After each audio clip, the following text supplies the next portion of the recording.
Most Australians think term deposits are boring, outdated, or pointless in 2026. But here's the truth: used properly, they can still play a smart role in your money plan. Stay with me, because today I'll explain which term deposits actually offer value, what people get wrong, and how to avoid locking your money into a bad deal. Let's start with the misconception. Many people believe the highest interest rate automatically means the best term deposit. That's not true. A term deposit is a trade-off. You give the bank certainty by locking your money away, and in return, you get a fixed return and peace of mind. In 2026, certainty still matters. Inflation moves, markets swing, and savings account rates change constantly. A term deposit gives you one thing many people underestimate: predictability. But not all term deposits are equal. When financial experts talk about best value, they are not just looking at a single number. They look at how competitive the rate is across different terms, how fair the conditions are, and whether the bank consistently rewards savers rather than relying on flashy short-term offers.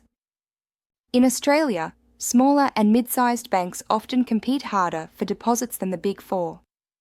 They need your money more, so they tend to offer stronger fixed rates, especially for longer terms like 2, 3, or 5 years. Customer-owned banks also deserve attention.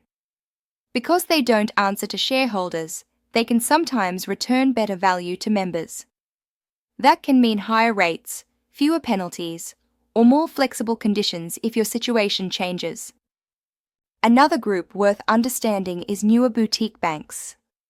These banks often use term deposits as a core funding tool.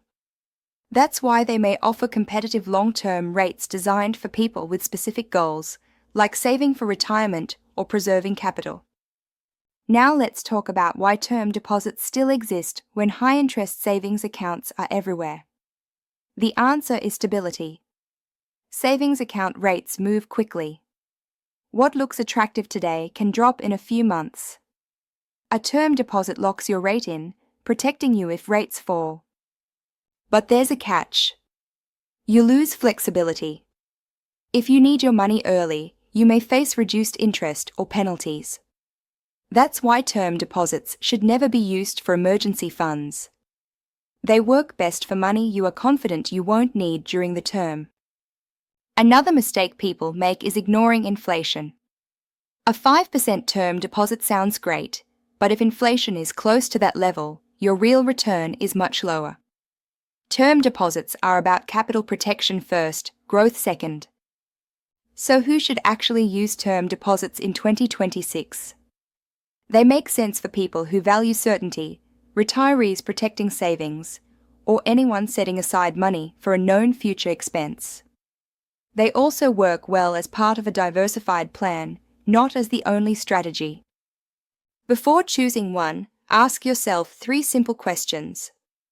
When will I need this money? Am I comfortable locking it away? And does this rate beat doing nothing with my cash? The smartest savers don't chase hype. They match the product to the purpose. That's how term deposits still earn their place in Australia in 2026. Subscribe for more videos, like, share, and stay informed.